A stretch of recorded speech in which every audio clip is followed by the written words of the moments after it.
So good morning, afternoon, and evening to everyone. I know we have people in the audience from multiple time zones and countries, and on behalf of our co-sponsors and the scholars leading our discussion today, I'd like to express gratitude. Thank you so much for joining us today. So to kick us off, we actually have a little bit of a fun set of tasks. We've decided to make this a little bit more engaging and are going to therefore issue a couple polling questions just to get a sense of people's connections to clothing retail and retail work. To kind of think about our positions within the topics that we're engaging with today in this book event. So I'm going to go ahead and launch a poll. So it asks you to share whether you've ever worked in retail. What are your connections to the social processes that we're going to be focusing our time on today? I'll give folks a little bit of a chance to do that.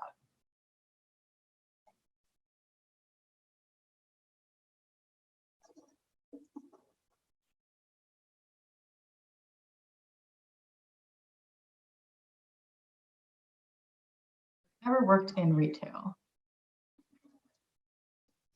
I'm tapping into my introductory statistics teaching methods here where I repeat the question, so I apologize for that. All right, we have about half of folks who are on the call who have participated, so I'll just go ahead and quickly end that so we can keep moving on with the program. But we'll see that, about half of the folks who responded to the poll have ever worked in retail, which is interesting. So let me go ahead and share who I am. My name is Young Min Yi, and I have worked in retail. My high school job was to work in a very tiny, strange Tibetan gift shop in New Jersey. I'm an assistant professor of sociology at UMass Amherst and a member of the sociology department's colloquium and special events committee that is co-hosting this event.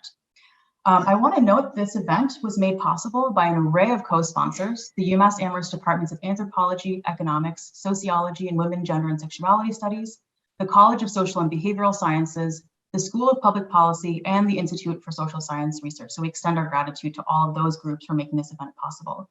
I'd also specifically like to recognize the efforts of Jennifer Lundquist and Elisa Martinez in making this event possible, including Elisa's beautiful work in creating this visual and other promotional materials for this event. So we're gathered in this virtual space to learn more about the insights that our featured authors, Dr. Joya Misra and Dr. Kyla Walters, share in their newly published book, Walking Mannequins, Race and Gender Inequalities in Retail Clothing Work, published just last month by the University of California Press.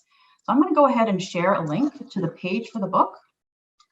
And if you would like, you're eligible to use the discount code. Oops, that's to the waiting room, my apologies. You'll be able to use a discount code to get a 30% discount on your own copy of the book. And I imagine that if you don't have a copy already, that you will be interested in getting one at the conclusion of this event. And as I mentioned earlier, I'd also like to note that a lucky 5 audience members will get to walk away with a free copy of the book. My colleague, Dr. Lundquist, is facilitating a book raffle over the course of the event to identify the lucky prize winners. So if you take a look in the chat over the course of the event, you'll find a link to enter your name into the running. So rather than attempt to preview the book as an introduction to the event, since there are obviously people here who can better summarize what this book accomplishes, I'd like to go ahead and introduce our authors. First, though, please join me in congratulating the authors for this important contribution to our worker-centered understanding of the precarity of clothing retail work and the racialized and gendered hierarchies and interactions that shape that labor. So congratulations to the author first. This is partly a celebration. So Dr. Joya Misra and Dr. Kyla Walters, the co-authors of the book that captures our collective attention today, are both individuals with ties to UMass Amherst. So Dr. Joya Misra is professor of sociology and public policy at UMass Amherst and the director of the Institute for Social Science Research here. In addition to her many roles at UMass Amherst as a teacher, scholar of inequality, work, race, gender, class, politics, and policy, and as a change maker and mentor at UMass Amherst, Dr. Misra currently serves as a vice president of the American Sociological Association.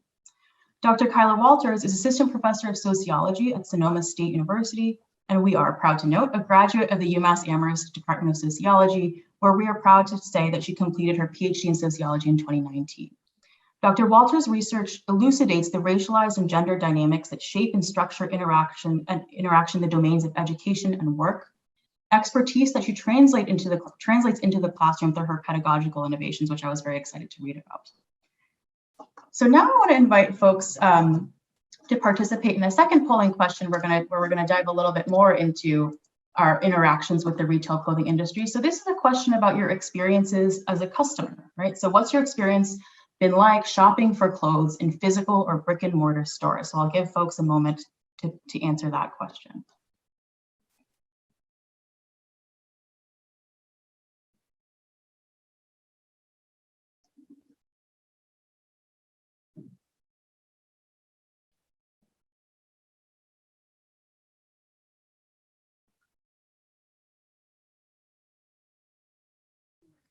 About half of folks have responded, so I'll go ahead and end the poll and share the results and give us a little bit of a context as to what parts of the interactions that we're going to be learning about today, how people connect to those types of interactions and what side of it they enjoy or have experienced being part of the retail clothing experience.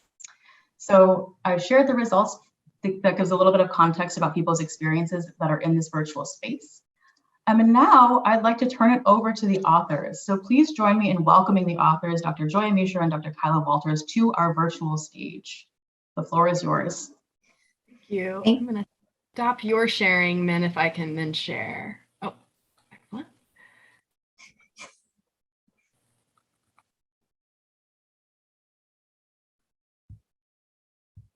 Hey, Joya. Thank you so much. And in case any of you are wondering, I am one of the people who avoid shopping at all costs. So many thanks for being here. We're so excited to share our book with you. And special thanks to Min Yi, to Jen Lundquist, to Elisa Martinez, as well as the rest of KASIC and all of the co-sponsors for their labor to make this event possible. And to our very highly esteemed panelists, Maxine Craig, Dennis Nixon, and Eileen Otis for engaging with our work today. None of this would have happened without comments and support from so many people here today. And we're really grateful for all of you. So we're going to give a 10-minute overview of Walking Mannequins, which, as you can see from our tents, does cover a number of topics. At the turn of the 21st century, Dennis Nixon and his colleagues noticed that employers were recruiting low-wage service workers based on how they look and talk. They coined the term aesthetic labor to make sense of, quote, the embodied capacities and attributes possessed by workers at hire in the service industry. Joya and I wanted to understand how aesthetic labor plays out in stores for teens and young adults. Most previous work primarily theorized class and gender, and we aimed to contribute a racial analysis of these jobs. Yet our interviews also led us to a number of other themes that were hard to ignore. So in chapter 1, we lay out how workers find jobs and how they aren't really trained for their jobs. We highlight the fact that they receive low wages, very unpredictable hours, and few benefits other than a discount on the clothing that they are required to buy from their employer. We try to make clear how workers understand these jobs, their frustrations with the just-in-time scheduling model, which drives down labor costs for employers to the detriment both of the store's sales and its workers' well-beings. As Gwen, a manager here, explains, workers are only called in if sales are going really well, and as Leah describes, call-in schedules are enormously challenging. In chapter 1, sorry, I have to switch over. In chapter 2, we focus on managers and 2 of the book's theoretical contributions. Frontline managers, the supervisors that workers see the most often, perform in-person surveillance of workers, how they greet the shoppers, how they try to keep shoppers from shoplifting, as well as surveilling the workers' appearances and bodies. District, regional, and corporate managers are mostly monitoring the stores using remote technology, but also using secret shoppers and occasional visits. Workers spend a lot of time discussing these surveillance technologies, the ways that they're judged by corporate on the metrics of how well they push sales or store credit cards. And these insights brought us to conceptualize what we refer to as the service panopticon, or the robust surveillance that occurs in low-wage retail workplaces. We argue that rather than the usual service triangle of customers, workers, and managers seen on the top right of this slide, in these jobs, surveillance technologies have led to what we call the service quadrangle, pictured at the bottom right of the slide, with corporate managers differentiated from frontline managers and, in-store managers having less power and autonomy. Workers are watched, sometimes rebuked by customers, by coworkers, and by both management tiers. Another element of the chapter is how many workers point to selling credit cards as the worst part of the job because of the finance charges and debt that aren't good for customers.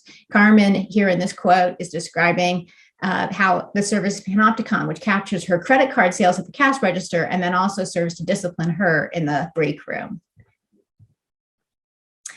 In chapter 3, we analyze the importance of coworker relations. We discuss the many ways that coworkers connect, for example, by age or fail to connect.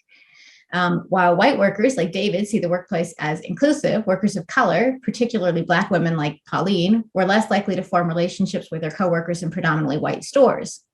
Key to this chapter is how racial discrimination, particularly the racist profiling of Black customers and even coworkers as potential shoplifters, make these jobs truly miserable anti-Black spaces. On the upside, some Black, Asian, and Latino workers do make close connections to coworkers when they are in more diverse stores. So there are dynamics that can shift.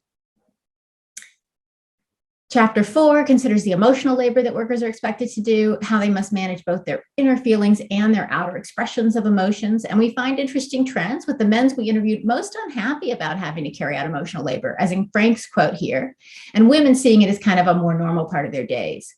Another tension we find is around the mess that customers make in stores, as described here by Kathleen, and how challenging that can be for workers who usually would rather align with customers than management.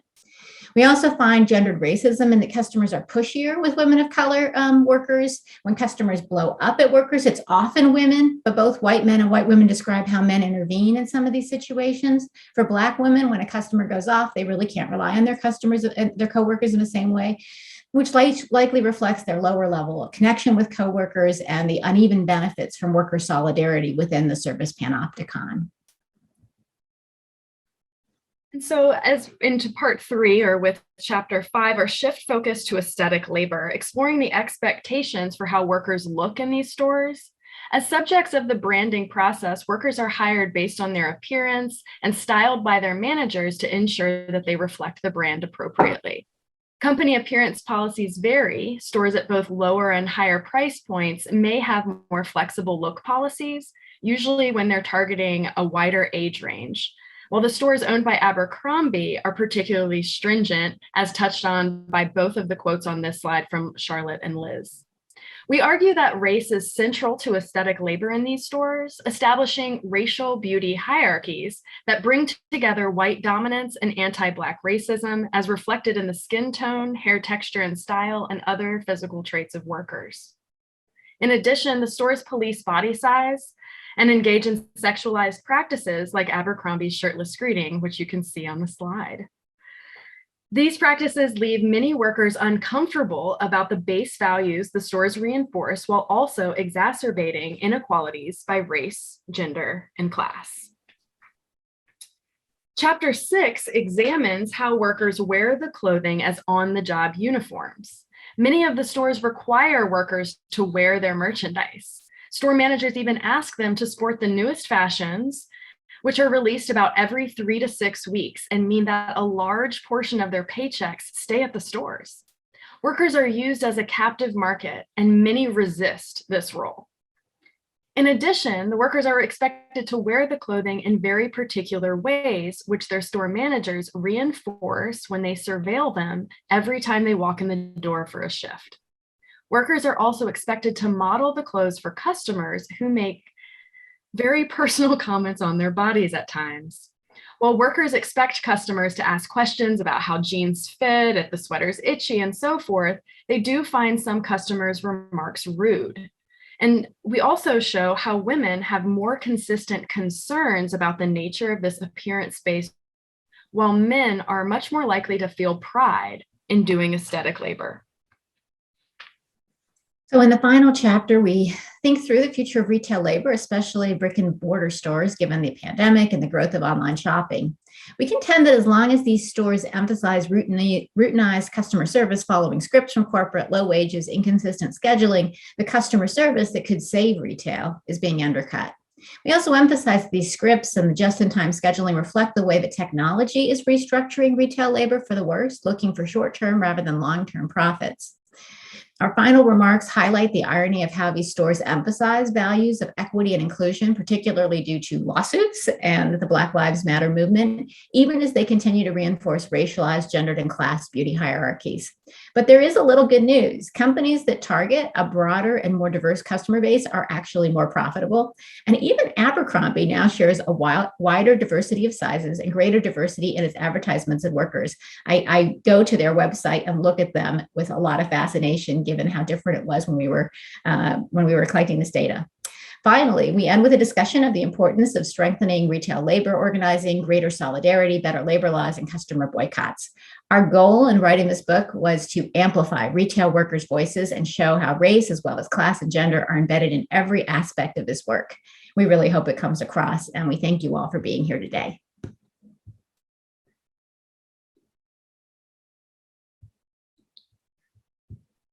Thank you, Dr. Misra and Dr. Walters. Now after that kind of overview of this massive project, I'm now delighted to turn to our panel discussion where we have three experts on identity, race, gender, sexuality, class, and work, and the way these socially produced categories and contexts shape and are shaped by dynamics in work in the workplace. So we've asked our three esteemed panelists, Dr. Maxine Craig, Dr. Eileen Otis, and Dr. Dennis Nixon, to focus their remarks on different parts of the book in their remarks, after which we'll have an opportunity for the authors to be brought back into the discussion. So I'll start by introducing our first discussant.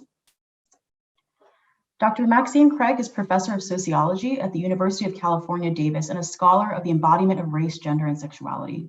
She has published widely on these topics, drawing on a combination of historical, archival, and qualitative methods, and I featured here a couple of the beautiful book covers of her published work.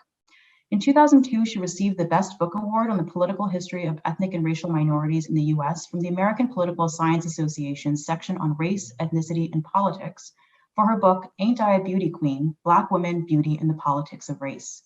In 2014, she was awarded the Best Publication Award by the American Sociological Association's section on body and embodiment. And most recently, Dr. Craig edited the recently published Routledge Companion to Beauty Politics, published just last year. We are delighted and grateful to have Dr. Craig share her insights as part of today's conversation, in which she will focus her remarks on part one, or the introduction of the book. Dr. Craig. Thank you. Thank you for that nice introduction. It's a pleasure to be here. And so I love this book, and so I'm going to talk about why I love the book. And one of the reasons is how easy it is for many of us. I saw 51% of us have worked in retail. I'm Maxine, and I have worked in retail. And like a lot of girls, I was raised in retail, and not just because I looked forward to buying new clothes, but because throughout my childhood and my early adolescence, my mother worked in a department store downtown Brooklyn called EJ Corvettes. And my sister and I would go downtown and hang out in the store a lot of afternoons and ride home with her on the subway.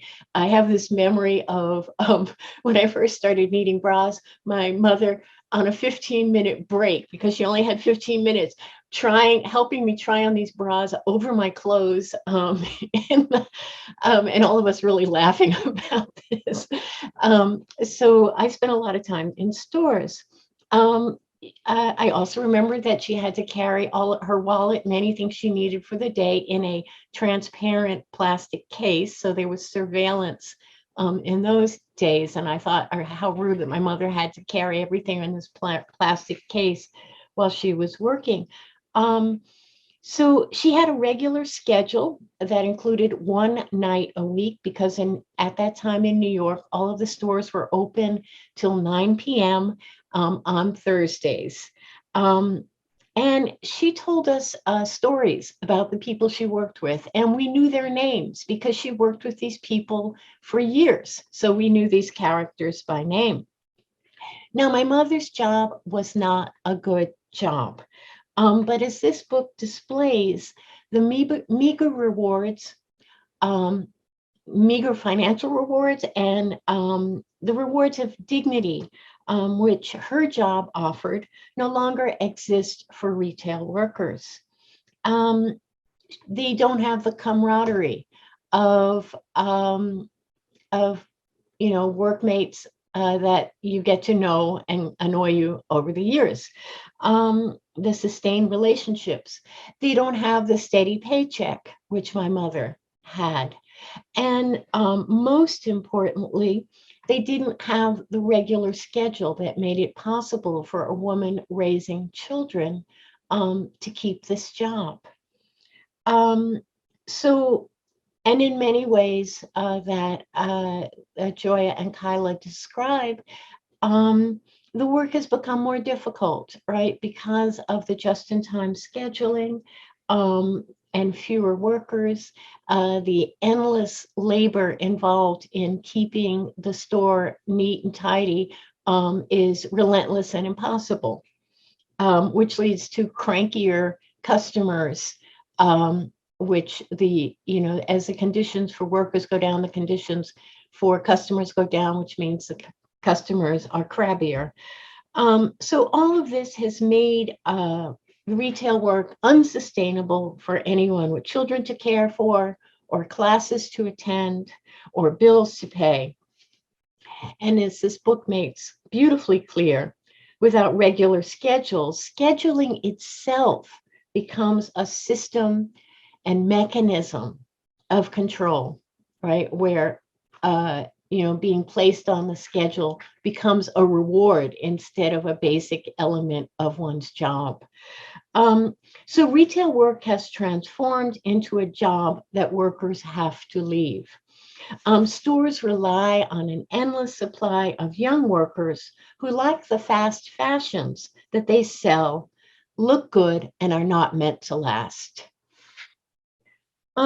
So Joya and Kyla examine the relationships among workers, corporate managers, frontline managers, and customers. And in their slide, they showed that there is a service quadrangle of those four relationships.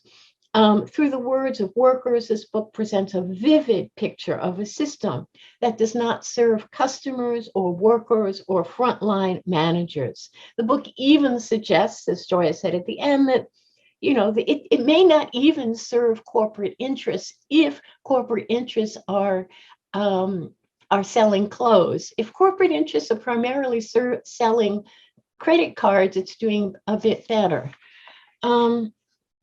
The book is a fine example of how to do intersectional scholarship. So when I described with some nostalgia my mother's good, bad job, I should have mentioned that for the most part, only white women were hired to work in those retail stores, in those retail jobs in the 60s. Civil rights organizations had to fight to get Black women into those good, bad jobs. And as this book shows, racist hiring practices and racist treatment of customers are still routine in retail. So here I'm going to, with my remaining time, pose a few possible, this book, perhaps because of my life in retail, I want to just keep the conversation going. So these are all the thoughts and questions that occurred to me while I was reading it. I was thinking about the service quadrangle and thought that maybe it would be useful to think of one more point in that geometrical formation and make it a service pentagon. The fifth point, which can shift and has shifted dynamics, is comprised of social movements.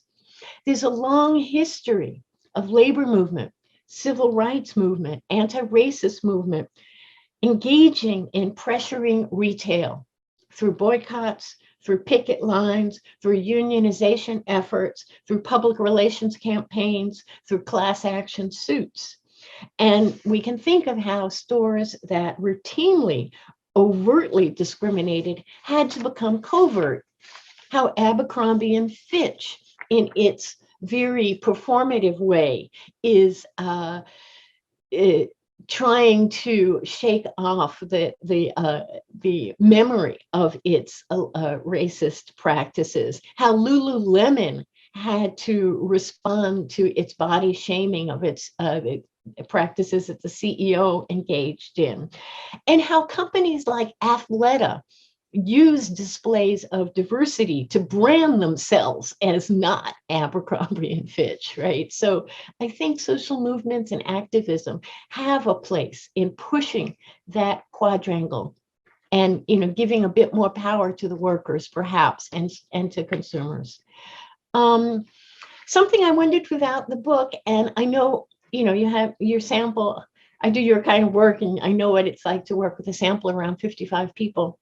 So was there a racialized glass escalator in terms of who goes from, and I use that term, right? Christine Williams gave us the glass escalator, and then Harvey Wingfield showed us that the glass escalator is racialized. Maybe we should call this a racialized step stool instead of an escalator, because getting to be frontline manager isn't quite going up the escalator, it's going up 2 steps.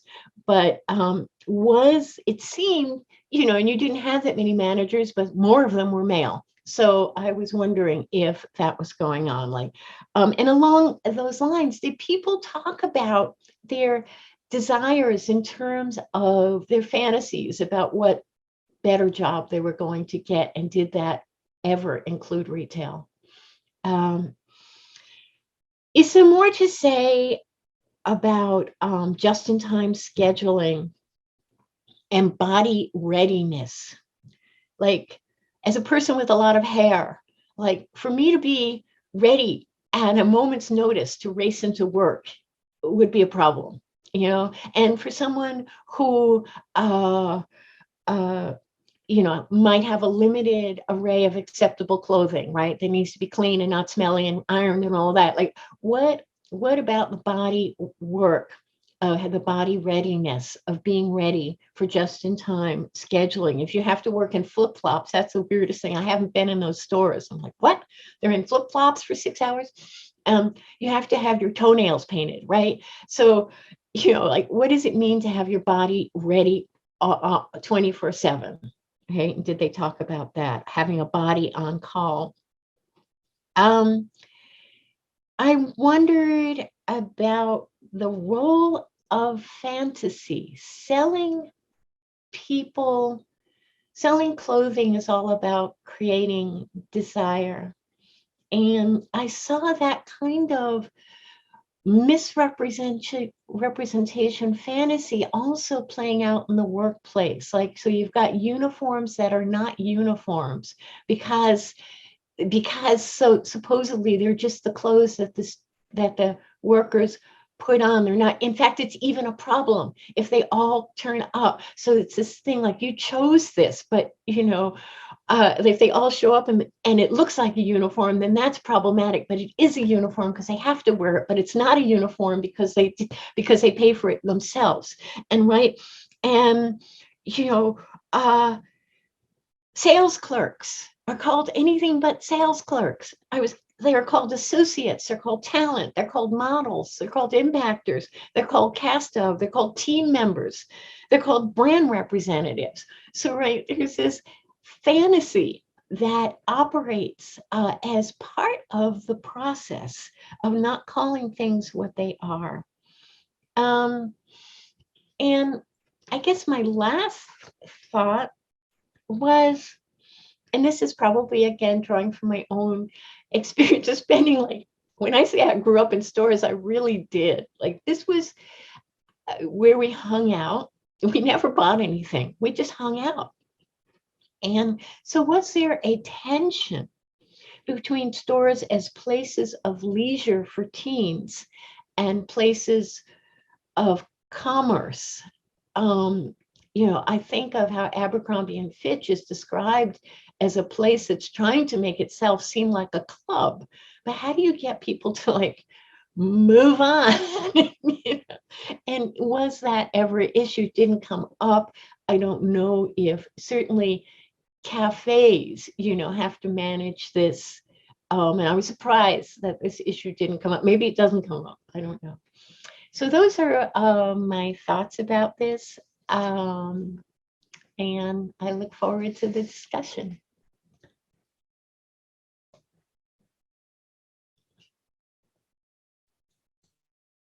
so much, Dr. Craig. I'd now like to introduce our next discussant, Dr. Eileen Otis. So, oops, one moment, sorry. So Dr. Eileen Otis is Associate Professor of Sociology at Northeastern University, just down the Mass Pike from us here at UMass Amherst. Dr. Otis's research investigates gender, social inequality, identity, power, and resistance in the context of service work. An example of this work is her book, Markets and Bodies, Women's Service Work and the Making of Inequality in China, which was published in 2011 and awarded the Distinguished Book Award by the Sex and Gender section of the American Sociological Association. We are very grateful to have Dr. Otis here today to share her comments on Walking Mannequins, with her remarks focusing on part 2 of the book, which is titled Managers, Coworkers, and Customers. Thank you, Dr. Otis.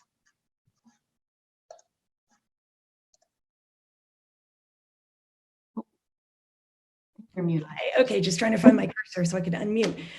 Hi, I'm thrilled to be here. I love this book. I had the distinct honor of being a reviewer. I loved it then. I love it even more now. Fabulous work. Congratulations, Joya and Kyla. And I'm thrilled to be here, honored to be here. I too was a retail worker. Banana Republic before it was purchased by the Gap. So at that time, back in the day, it was like more of kind of a travel store selling clothing on a kind of, you know, for people what it like it seemed to go on safari or act like they were going on safari in a kind of colonialist sort of signaling, a weird colonialist signal. And they actually sold surplus used clothing and surplus clothing at that time. So that was an interesting moment in my my career as a retailer, a retail worker. So I just want to talk about, I wanted to connect this book to David Harvey's early analysis in the condition of postmodernity. He wrote about, and I read in graduate school, it really struck me. He wrote about global restructuring and the deindustrialization of the global north with manufacturing moving to the global south, including textile manufacturing, all in an attempt to kind of to solve this problem of, you know, flattened accumulation of capital and to kind of re-stimulate capital accumulation. And part of the process was the acceleration of fashion cycles. An outcome was an acceleration of fashion cycles. So back in the day when, you know, I grew up and when I worked at Banana Republic, they were like, there was one fashion cycle per season. So every season you got new merchandise. But today that fashion cycle has been accelerated. So you have like this just constant shifting and flowing of merchandise and constant change of fashion. So that there's just these retail stores have to contend with just a constant flow of new merchandise. And Kyla and Joya do just a beautiful job of showing how, you know, that global, that feature of, you know, the shift in of capitalism with these acceleration of fashion cycles, actually the consequences that has in the retail workplace and the acceleration of work and the, you know, just-in-time scheduling and all of the features that, you know, kind of shift risk from employer shift risk and all kinds of, you know, burdens that are part of the uncertainty of the retail sales process, shifting that, you know, from the employers to the workers, including this just-in-time scheduling. So really well done. I love how, you know, this part of the story hasn't been told, and you're telling the story now with all of the ways in which technology, new technologies are introduced to shape workers' labor. So the authors, I have 3 broad questions I'd like for you to discuss if you can get to it. But so the authors vividly describe what seems to be an all-encompassing network of panoptic technologies that surveil workers in order to like channel and control their behaviors. So they do such a nice job of describing all of these. I've been studying Walmart, which sort of invented a lot of these panoptic or, adapted them for retail, these panoptic technologies. So it's really interesting to see how they're being applied to retail stores. But among these technologies are technology that track workers' movement in departments and between departments, mystery shoppers who might at any time be lurking among customers, a barrage of metrics on sales of individual employees, sales per customer, sales per transaction, per hour. I mean, so many different kinds of metrics that are deployed by managers throughout the day as motivation. Sometimes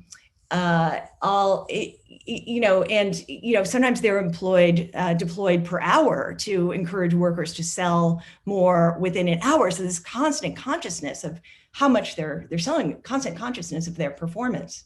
So these are all deployed in order to shape the behavior of workers, in addition to of course, the just good old-fashioned watchful eye of frontline managers and customers. So again, selling goals are being set for each shift, and in many places, workers are expected to use narrowly and sometimes awkwardly scripted language to greet customers. And you wonder if these scripts are being designed in a central office far from the location where they're being deployed. This scripted language is also being monitored by all of the agents specified. The authors identify two important layers of management that figure into this labor process and generate a distinctive antagonism. Stores are increasingly centrally controlled by corporate management that can use all of these technologies to exercise more control over the individual retail stores, to keep a keen eye on all the sales metrics and pressure frontline managers to improve performance. So we see a situation where frontline managers are increasingly sort of oppressed and sharing kind of a condition with workers in some ways. So these managers have lost discretion over features of the workplace. And they feel a tension with corporate management that can lead them to align with workers. And I have to say that was something I heard from Walmart managers, that they also expressed the store managers, this concern that they have absolutely no control over, no discretion over how the store is organized. Anyway, workers have an interest in befriending the frontline managers to acquire desirable shifts, the authors discover, while these managers seek to hire those they like, who they get along with, to work alongside them. And in this process, managers tend to favor white workers. At the same time, the authors describe service floors, and this is sort of surprising, in which workers become or can become fast friends, enjoy each other's company, and make constant quips about challenging customers, frustrating customers, irritating customers. And in one case, the workers actually overrode the store music with their own playlist. So it seems like there's a way in which this experience of work in the trenches, I mean, I can see how this kind of work in the trenches provides a bonding experience. But it also seems like workers are finding and perhaps even widening gaps and crevices in what seems like an otherwise totalizing panoptic to pursue their own interests, their own enjoyment. And I wonder if you can talk a little bit more about what is that, subversion, resistance, what are these spaces and how are they expanding them? So the authors describe many selling situations that place workers in morally dubious positions. And this is really a very poignant and very, closely and well analyzed part of the book. So in some cases, workers express concern about selling customers clothes that are actually unattractive because they're, they have to make these sales quotas, or selling them clothes that don't look good on them. And especially they express concern pushing credit cards that have high interest rates and penalties. So interestingly, this is a shift to a kind of financialization of retail. Greta Krippner talks about this in her book on financialization and looking at like auto companies that make a huge amount of their profits now on selling credit, like they're as much financiers as they are automakers. So this seems to be the case with retailers too. Just looking up some of this data in 2016, credit cards actually accounted for 39% of Macy's profits. And they're a substantial part of Kohl's and Target's profits too. So, and this, all hinges on the labor of these workers who are like pushing credit cards on customers. So in really poignant testimonials from workers, Joya and Kyla describe their misgivings about encouraging customers to essentially go into debt. And they find, and some workers find some ways out of like situations where they have to push credit cards, but plenty do push cards with little moral reflection. And so one wonders about the larger cultural effects more generally of this instrumental treatment of people that millions of workers who cycle through retail learn. So one wonders, does this erode more generally workers' moral compass over time in ways that have wider impacts culturally and socially? Does it habituate people to treat others, more instrumentally? And can or should we hold these retailers accountable for this cultural impact? And what would that look like? Finally, the authors identify structural features of the workplace that resolves into heightened pressures for workers. And this is, where we kind of really can see the ways in which kind of the acceleration of fashion cycles really comes down to really putting enormous pressure on retail workers. So they describe this pressure very vividly. For instance, often, managers often will schedule too few workers per shift out of profit concerns. They want to schedule as few workers as possible to maximize, to just limit the labor bill. There are high standards for clean stores with formats that require intensive folding labor. And that folding labor is horrible. And I watch people do it at the Walmarts I studied in China. And it's just, it's just miserable work. Workers hate doing it. And interestingly, I've seen research on the attempts to automate folding. And it turns out like this researcher looked at like these attempts to automate folding, and it's some of the most difficult, in some ways, skilled labor that is next to impossible to automate. But nevertheless, like these retailers create formats that, I guess they're created to look like customers' closets and customers' bedrooms.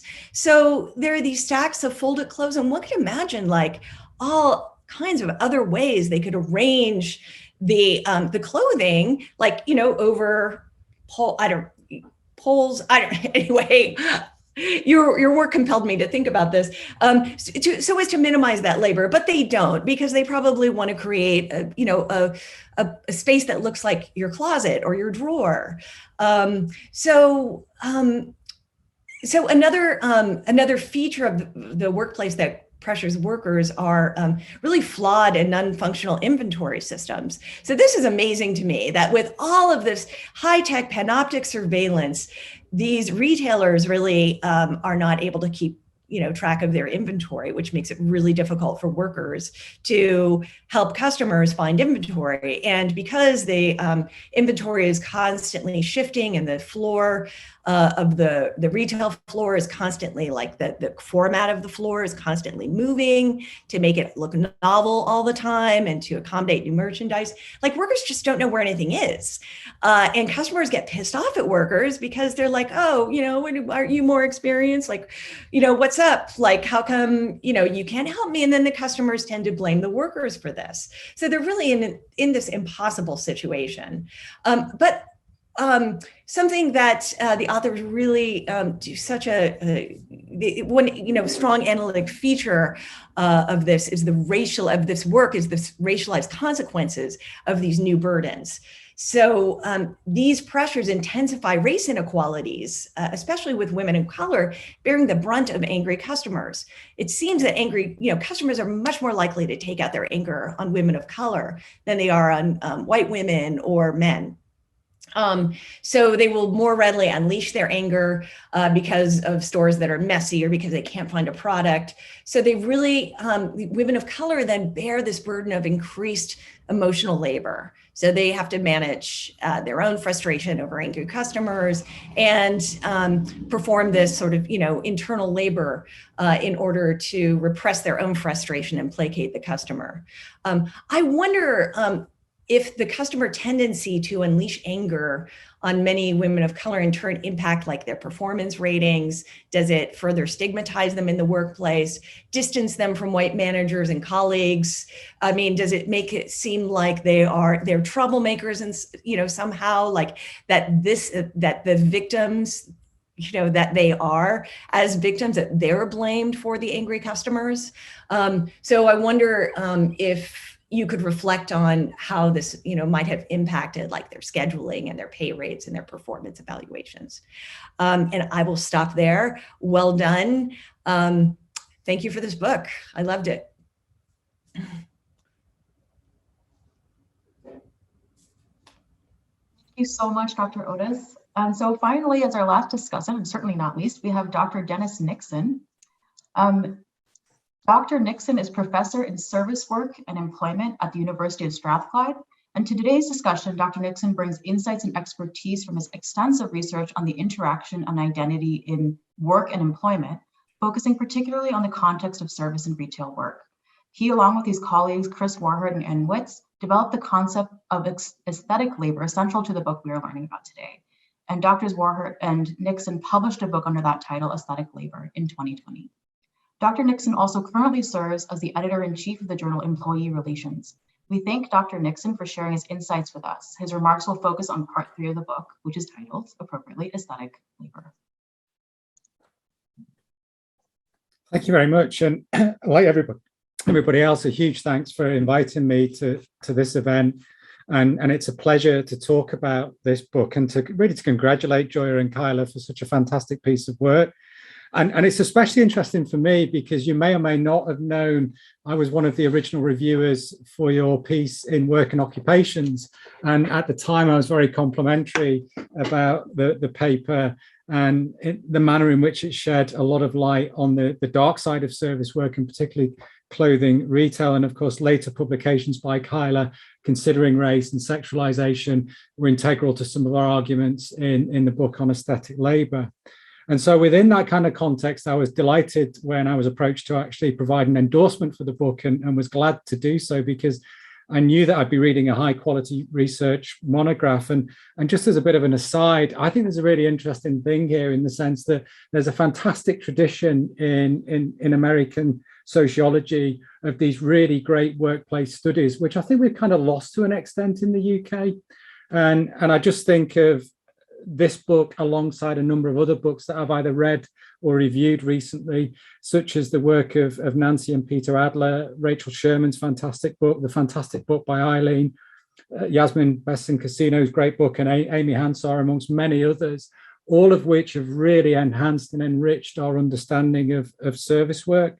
And I think the thing which characterizes all of these books is their theoretical and empirical rigor, but also the fact that they're incredibly engaging, accessible, and readable.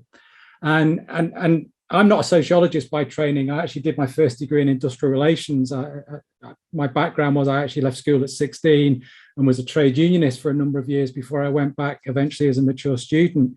And so actually trying to write in that style was something that didn't come naturally to me. And so actually being able to look at these kinds of books and think, okay, when we're going to write our book on aesthetic labor, we want to try and capture that tone. And so we'd very much learned from a lot of the things that we were reading in terms of what we were trying to do with aesthetic labor. But returning to Walking Mannequins, as has been highlighted, I was asked to particularly focus on section 3 of the book, which is looking at the idea of aesthetic labor. And as Kyla and Joya outlined in the introduction, chapter 5 was focusing on the regulation of workers' bodies, including things like appearance standards, and chapter 6 was much more concerned with the manner in which employees are expected to represent the brand, often through buying current stock or by responding to prescriptions from employers about what they should be wearing. And I think overall, the section on static labour tells us a lot about what we already know in terms of some of the things that we and others have found with regard to static labour, in the sense of the way in which organisations use this idea at the point of entry into the organisation, in terms of obviously selecting people who they consider to be the appropriate fit for the brand, but also then subsequently how that's mobilised and managed by organisations through elements such as appearance standards and dress codes. But I think what's really important, though, is that this research actually significantly extends our understanding of key issues around race, which is very much, I think, something that we didn't do in our book, and also as well looks in much more detail at the idea of the experiences of men, which again I think is an under-researched area of aesthetic labour. And I'll return to those two specific points shortly, but just in terms of the general discussion of aesthetic labour, I think the book offers really great detail in considering the importance of how these organisations manage the appearance of their employees. And as was rightly pointed out at the beginning, I think a lot of people sometimes misread debates about aesthetic labour as just simply being about being attractive. That is part of it, but it's more about the idea of organisational fit.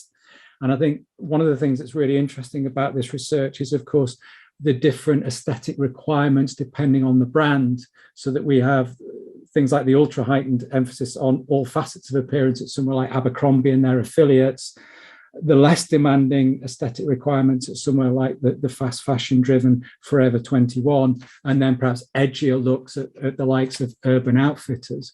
But generally what we can say is that all clothing retailers have often quite stringent requirements, but there is still, I think, the potential for variety as the book shows.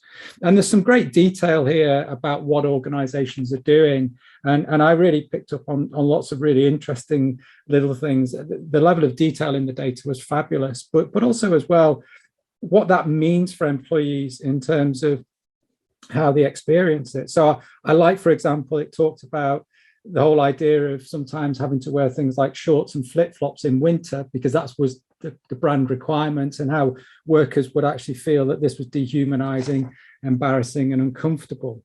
And similarly as well, the idea of wearing flip-flops for hours at a time in somewhere like Abercrombie and Fitch, which is really not commensurate with standing for several hours on a shop floor, and left employees vulnerable to injury and feeling cold. And I did think, actually, when I was reading that, you draw on a lot of the great work that's done by Lynn Pettinger as well, but there's a really nice piece that Lynn did on the materiality of service work and the physicality almost of service work. And I think that potentially might be quite an interesting further extension of some of those ideas, that it's not just simply the interactional elements, but the material and physical aspects. And that was almost the coming together of those things. And I just thought that level of rich empirical data contained in chapters 5 and 6, just discussing the general sense of aesthetic labour, was absolutely brilliant, and had numerous quotable vignettes illustrating the reality and often the absurdity of aesthetic labour. And there was one particular example which Maxine alluded to, and I'm just going to quote this from the book because I think it's just such a brilliant vignette. Inside the stores, we often observed that sales workers wore outfits that matched the mannequins' clothing. We wondered if it was a requirement, but workers explained that this coordination is coincidental. Pauline shares about Hollister, quote, "There could be times where, like, I walked in and everybody was wearing the same flannel shirt, and I was just like, this is a problem, guys. Having all the workers in the store, as well as the mannequins, sporting a particular shirt is a sort of absurdist endpoint of the requirement to purchase from a limited range of new clothing." That's just brilliant. And I think there's just so many other examples of this stuff, which I just thought was absolutely fabulous. So I thought a lot of what was in chapter 5 and 6, as I say, reinforces what we already know about aesthetic labour in terms of how companies recruit a particular look and then further direct that look through prescriptions regarding things such as hair, jewellery, makeup, tattoos, and expectations about either modelling current stock or responding to less prescriptive expectations on what they should wear to work. What was really great about this book, though, was the work that really sought to extend our understanding of the importance of race in aesthetic labour, and also as well to look at the idea of the experience of aesthetic labour for men. And on the question of race, as the book notes very straightforwardly, race is critical to aesthetic labour. And here the recognition, I think, of the idea of racial beauty hierarchies and the notion of triracial aesthetic labour really articulates very powerfully the importance of looking at race within this context. And I think this idea of this triracial aesthetic labour hierarchy is a really important and significant contribution in understanding the disadvantage and discrimination that arises in this particular context. And in that sense, I think shines a much needed light on a hitherto under-researched aspect of aesthetic labour. And I think, you know, quite rightly, Kyla, in a recent review of our book for teaching sociology, had a go. I didn't have a go at us, but highlighted this. And I think, you know, in fairness, what Kyla also recognized in mitigation was that in part it was because of the time and the place that we did our research. But also as well, I think what would also be an issue for us is that probably Chris and I, as again, Kyla rightly highlighted in the review, were perhaps more interested in class. And I think by dint of our working class backgrounds, that was what was driving a lot of our thinking. But I think as well, actually, you know, I'm quite happy to be fairly self-critical about the work that we've done. And I think our work on intersectionality was rather implicit in the aesthetic labour book. It wasn't really something that we explicitly actually explored. And actually, as a postscript to some of the conversations that I've had with Kyla and a review, I got invited to contribute a book chapter. And I deliberately chose to go away and actually look at the idea of aesthetic labour through intersectionality, because I wanted to actually do a little bit more myself on what intersectionality means. But I think that is absolutely at the heart of what this book contributes in terms of really begin to explicitly consider intersectionality around the idea of gender, race, disability, and class, and how these elements either singularly or obviously intersect to create disadvantage and discrimination. And the second area that I thought the book really significantly added to our understanding of aesthetic labour was in looking at the experiences of men. And in our book, we've always had the view that aesthetic labour at one level is gender neutral. It can roll up the experiences of both men and women in service work, but at the same time, we've always, I think, been quite clear that this has a disproportionate impact on women, and women will often, I think, experience the consequences of aesthetic labour much more perniciously than men through things like sexualization and sexual harassment, for example. But I think the level of detail, again, about the experiences of men, and in particular, for example, what I thought was really interesting was that actually the men were much less willing to talk about sexualization compared to the female interviewees. And I thought that was really instructive, because in lots of other ways, they were much more forthcoming and clearly perhaps less critical and less ambivalent about aesthetic labour compared to a number of the female interviewees. So I think actually reflecting on the experiences of men and women is really important. And I think that, again, that's a fruitful area for further research in terms of how men experience aesthetic labour and how that can be either similar or different in terms of the experiences of both men and women. So I thought it was a fantastic book. I thoroughly enjoyed reading it, and I will happily repeat my endorsement for the book, which is it's an outstanding book, which is essential reading for anyone interested in interactive service work, offering new theoretical insights, rich empirical data in an accessible, engaging text, highlighting how class, gender, sexuality, and race intersect to illuminate the stark reality of working in clothing retail. And just by final points, questions for Joya and Kyla to consider, I was just interested, obviously, in the whole point about A&F famously repudiating their looks policy. But what do you think you'd find now if you went and did any research in A&F and their affiliated brands? Would you honestly expect to find any change? I think there's potentially some interesting work to be done about customers. And there's an interesting strand of research beginning to emerge from marketing scholars looking at the attitudes of customers.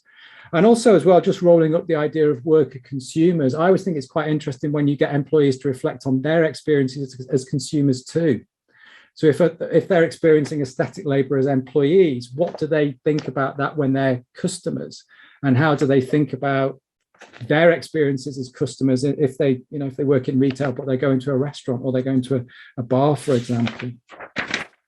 And I was also really interested in the discussion of the dynamics between corporate managers and frontline store managers, and the way in which has been highlighted with both Maxine and Eileen that actually there was probably greater alignment between employees and frontline store managers compared to corporate managers. And I thought it would have been potentially quite interesting to interview some of those corporate managers as well. I realized that might not have been possible, because if you go higher up the ladder, quite often getting access lower down can then become problematic. But I wonder what you might have found if you'd done that. And I wonder if you'd have found perhaps corporate managers maybe reflecting, if they've been promoted from frontline store managers, how they could suddenly switch from being somebody that would maybe found some of these things slightly demoralizing, absurd or whatever, to now suddenly being really about reinforcing those ideas. And then I suppose just my final point was I'm really interested in some of the discussion which is really, I think, widespread in some of the socio-legal literature in the US about whether we can legislate some of this stuff. And you touch in the conclusion on some of the legislation around employment discrimination based on hairstyle. So amongst all of the other potential remedies that you outline in that final chapter, is there any place for further legislation?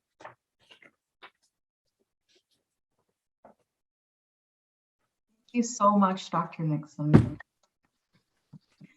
So Dr. Craig, Dr. Otis, and Dr. Nixon, thank you so much for your engagement with Walking Mannequins, and also for leaving us with some very compelling food for thought, really, like all levels of social organization. My mind is kind of buzzing, both for consideration here with the authors, but also to take away with us in our own work, thinking, and maybe even our own interactions as consumers.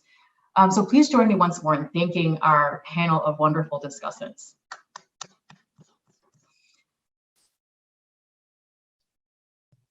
So now, kind of sprinkling a little bit more of the carnival fun in, I'm going to turn it over to my colleague, Dr. Lundquist, who's going to continue the fun before we open the floor for a little bit more free-form discussion with the authors for the book raffle. So Dr. Lundquist, I'll turn it over to you.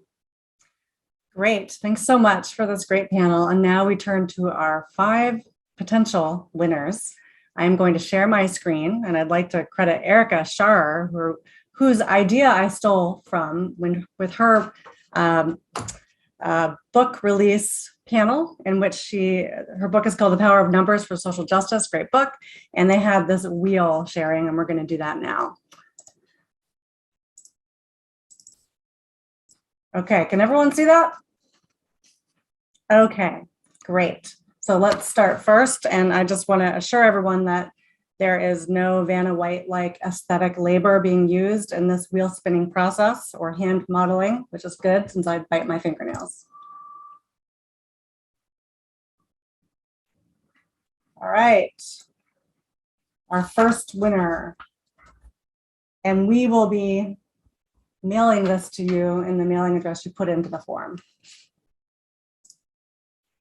Number 2.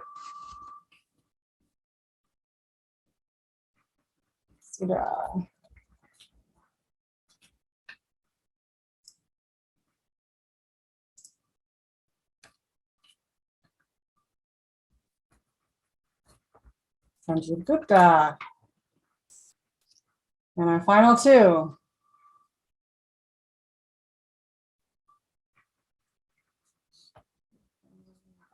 Okay. And final winner of the day.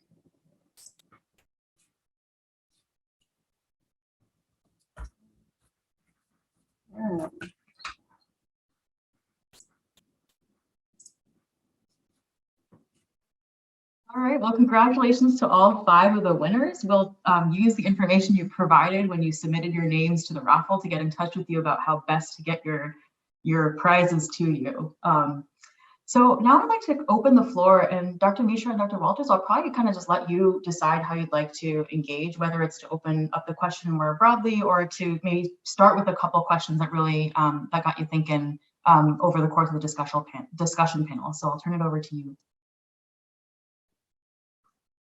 So grateful for the enormously generous feedback and questions that definitely will have me thinking for a while. Kyla, are there pieces that you would like to kind of jump in and talk about? I'll leave it to you to start if you want. Okay, great. I mean, I think that the questions that you raised are all ones that we do want to keep thinking about. Like, I mean, I do think that we saw resistance, and also that resistance was racialized and gendered. I think that there were things, but I really like this idea of kind of pushing that out and thinking about it more. I really like the idea of like trying to bring the social movements in as like another point. I think that would be really great. And yeah, I mean, I think that there is definitely something going on. We really wanted to interview a lot of men. We were hoping for half men, half women, and then, very diverse by race. And because of Kyla's incredibly hard work, we got a pretty diverse by race sample, but we really only got 15 men. And so it really limited how much we were able to talk about this, but it was noticeable that they were moving into kind of management positions. We asked the workers as well about their managers, and they tended to say, well, there's some men, there's some women, the managers were more diverse than we expected them to be. And yet most of there's stuff we weren't able to get here. And it's really true. We tried, the beginning of this project was trying to get interviews with workers, frontline managers, and corporate managers. And the corporates, they just completely shut us down. They had zero interest in talking to us. And, we're actually pretty opaque. We did talk to some frontline managers who were recruited to be corporate managers. And one of our key people, Gwen, throughout the book, you see Gwen's brilliant insights, because Gwen was in the corporate track and decided to quit because she could not see the values lining up with her own. And so, after many years of working at Hollister, she kind of she got recruited, she got moved in, and she just kind of stepped away from it when she realized how corrupt the job really was. So in some senses, there is missing data that kind of is remaining missing.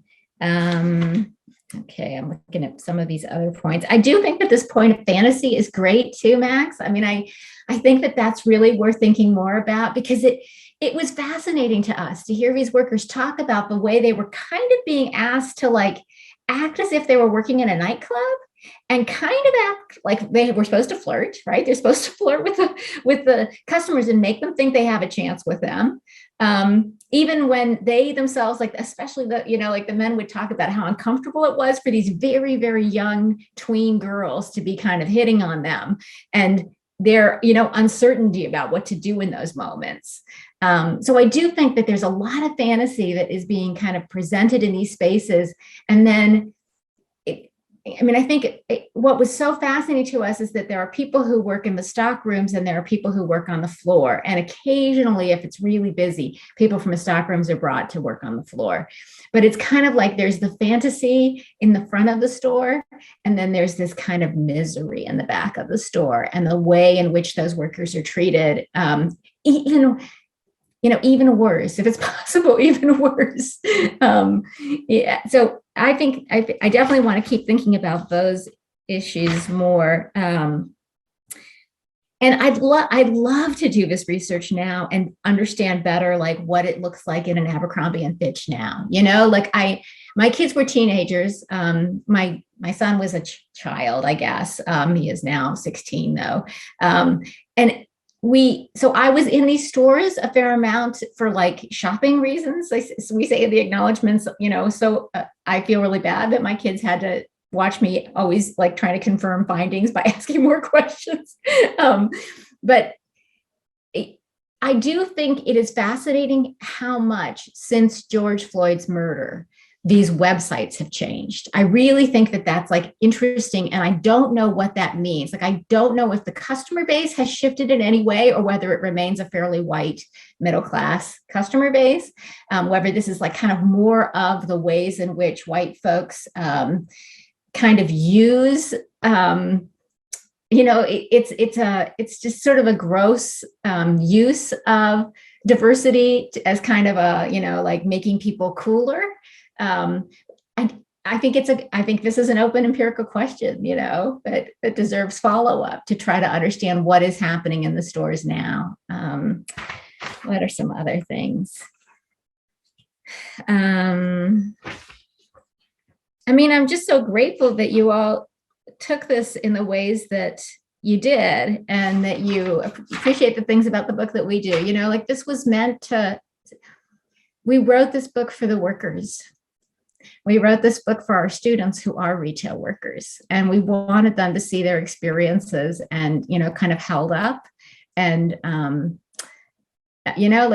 that's the meaning in it, I think, for us. So I'm really appreciative that you guys saw that. And I thank you all for your comments, not just now, but throughout the process.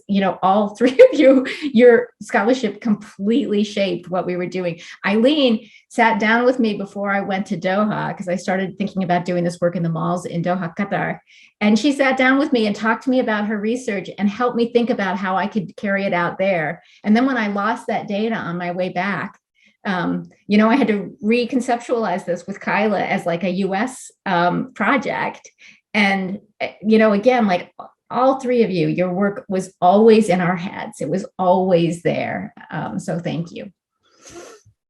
I want to also repeat the thanks that are so genuine and heartfelt. I almost teared up at multiple points. There's something very satisfying about having people that you deeply respect and have read for over a decade for myself, to not only have read the work, but to have seen value and contributions to the discipline. So very meaningful. Thank you for your time and energy and labor.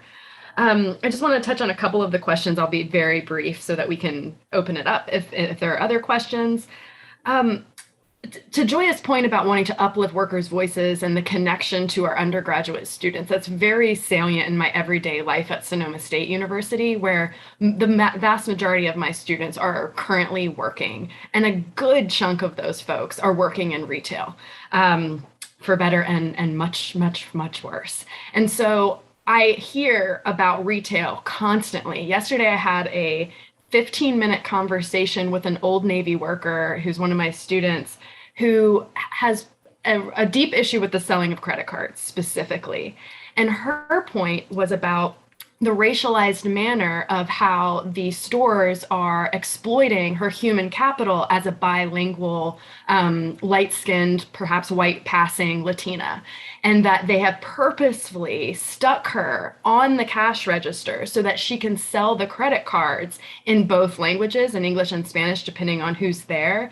And her point is that she's noticed, right, anecdotally, that more and more of her Latinx customers do open the credit cards, but then ask questions that point to perhaps a misunderstanding of what the sort of financial aspects of the interest rate. How do you log in to pay? Oh, it's paperless. They never send you a bill. You're not allowed to ask for a bill. That Old Navy, to Eileen's point of Banana Republic and the Gap and Old Navy being one conglomerate, each store is now pushing its own credit card so that a customer could have an Old Navy store credit card, a Gap store credit card, and a Banana Republic store credit card. And that workers are not supposed to explain that, no, that card works at all the stores. So you're good, right? So I just wanted to mention that as a way of saying that I think that this issue of sort of how might there be broader consequences of the sort of racialized exploitation and lack of dignity and dehumanization of these jobs has massive effects within specific racialized communities that I don't think Joya and I have even like really scratched the surface on. Just listening to my student yesterday, whose name I'll leave out of this, I've got a lot of ideas about how one could definitely follow that rabbit hole, if you will, and figure out what's the connection just between workers and customers within a community setting where that status as worker or customer sort of falls away. But to Eileen's point, they're still using a lot of those logics and consciousness to make sense of interactions and how to value each other or not. And to Dennis's question about what would we think about finding now in Abercrombie and Fitch. And I remember I had a conversation with Jen Lundquist at one point, like, whatever, Kyla, so what, Abercrombie's selling Black clothes now? Do you really think that matters? It was a great question at that time, and I do appreciate these ideas. I think that we would continue to find anti-Black racism in these stores. I think there would be more performative discourse among frontline managers specifically, considering we probably still wouldn't get the senior managers, to talk through how they are more welcoming of different kinds of racialized bodies. But I think that they would focus much, much more on customers than they would on workers. I do think that the general racialized organizational apparatus has not changed at all. Not that you were saying it has. I definitely think we would find the same thing. And I'll leave my comments there. I was going to add to that one point because it's something that fascinated us so much when we started doing this research. So on the websites of these stores, they kept talking about how like 50% of their workforce were people of color and how diverse they were and how open they were to hiring, and they really wanted very diverse workers, et cetera, et cetera. And then when we go to the workplaces and we were like, these people all kind of look white, you know, or maybe racially ambiguous, but you know, like why do people look so white when the websites are like emphasizing this? And especially their hiring stuff was really focused on it because there had been all these lawsuits, right? So they had to like deal with that. And then when we started interviewing workers, they started saying that to us too, like, you know, I guess we're kind of diverse. There's a lot of people that are kind of multiracial, or, you know, there are people, they actually started kind of pointing out to us the ways in which they were kind of using diversity in very tricky ways to basically hire a lot of racially ambiguous folks, which is actually, it's a little similar to what Jen Lundquist and Celeste Currington and Ken Hao Lin find around the way racial ambiguity operates, or how multiracials kind of, in some cases, white plus multiracials can benefit, especially like white Asian, right? So I think that there is something very important to that about the way that companies are actually very consciously using these discourses in troubling ways. Great. So thanks to the authors. So that, you know, that's like the touching the surface of so many of the things that were raised during the panel discussion and things that we were thinking about probably over the course of the whole event. And I wanted to invite folks in the audience in general now to pose questions in the chat or raise your hands, and I can help keep an eye on things for the authors. Is that all right, Dr. Misra and Dr. Walters? Okay, great. And so I actually saw a hand from Dr. De Leon. It's yours. Congratulations, Joya and Kyla. You know, you may not remember this, but the reason I'm at UMass is because I was on a panel with Kyla and Joya in 2016 at the Eastern Sociological Association. And at the end of the panel, it was a totally random panel. I was talking about the Civil War, and they were talking about retail workers. It was totally weird. But at the end of the panel, Joya said, "Why aren't you a faculty member at UMass?" And it led me to ask the question, why aren't I a faculty member at UMass? And so many years later, here I am. And that's really kind of where it began, which is interesting. So thank you for that. My question is just basically, did you find any evidence of, you know, what Buravoy famously calls making out, right? Because there seems to be a ton of data about like grievances and exploitation and kind of like resistance to the kinds of subordination that these workers experience on the shop floor. But as we know, right, clothing retail work is relatively less unionized than other kind of sectors within the service economy, like healthcare, education, and grocery, right? So that there must be some kind of element of the reproduction of power or hegemony going on in the kind of micro foundations of how they do their work. And so it leads me to ask the two of you, like, you know, did you find that the workers were playing games with themselves to kind of get through the day? And do you think that possibly, if that's true, I mean, I don't know how they got through the day, but if that's true, would you say that possibly, you know, their adaptive practices as they do the work on the shop floor might have actually been reproducing the power of these people who were treating them so badly? That's really helpful, Cedric. And, you know, you're actually listed in the acknowledgements because of that session, because we got some great questions there. I I do think that we see this. I do think that it's interesting because some of the literature, so work by Yasmin Besson-Casino and by Christine Williams and Katie Collins had kind of like made this argument about how there are kind of benefits that the workers are kind of writing. So like the being connected to the brand is kind of a cool thing. And unfortunately, by embracing that, that kind of reinforces that. And that there can be these benefits hanging out with people who are also seen as cool, and it can be like really a friendly and fun workplace.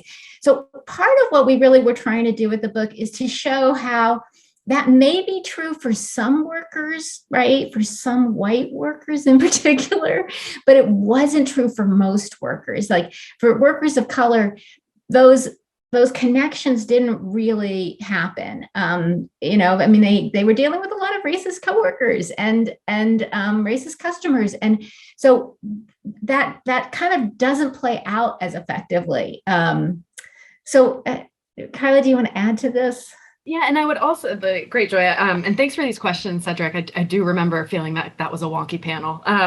But I think that this does point back to how there's like these ever-shifting tensions or perhaps even alliances within the service quadrangle, where I think ethnography, like through Eileen's work particularly, we have seen more of the sort of play and games happening at work. I can have better sense empirically of what's going on than we got from our data. But I would say that some of the ways that workers made this work for them, despite the horrific aspects of the job, was to sort of talk junk or make fun of customers and make light of really odd or even disparaging remarks or different interactions that they had. And so we were theorizing this issue as one that did reproduce some of the inequalities, specifically the racist and gendered inequalities, but also that meant that sometimes there was a push away from having an alliance and solidarity between workers and customers who on many accounts were aligned.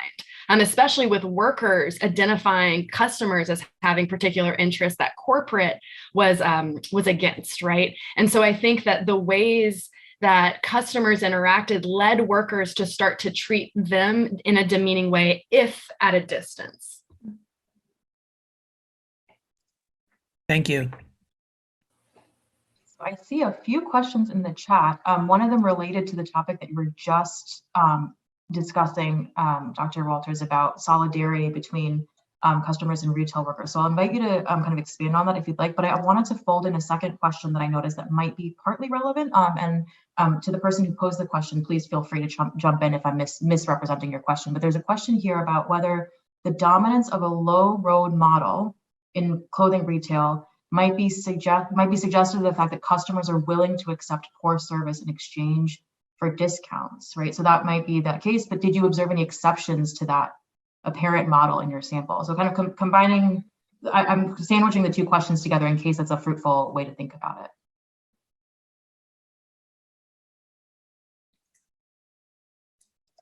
I'll let you go, Joy. Yeah, I mean, I think we definitely see solidarity with customers, and we see it in a lot of different ways. So we see it in, you know, like the choices that they're regularly making. So they think of themselves, when they think about how to provide customer service, they think about it from a standpoint of, this is what I want as a customer. Here's what I want. This is what I'm looking for. And so then they really try to provide that, and they really care about it. They get meaning out of this work, you know, like it means something to them. So that was very touching to me, like kind of like people talking about how they're trying to help people with eating disorders or help somebody who's preparing for a funeral. Like those moments were really powerful in the interviews. And I really loved them. And so, I mean, I think that when they are customers themselves, they're always thinking about this, right? So they are not unfolding everything. They are really trying to make sure that they are making it as easy as possible on the retail workers in the jobs. They are respectful. They're not throwing junk on the floor, right? Like that. I do think that we see some of that, that it goes both ways, how they think about that.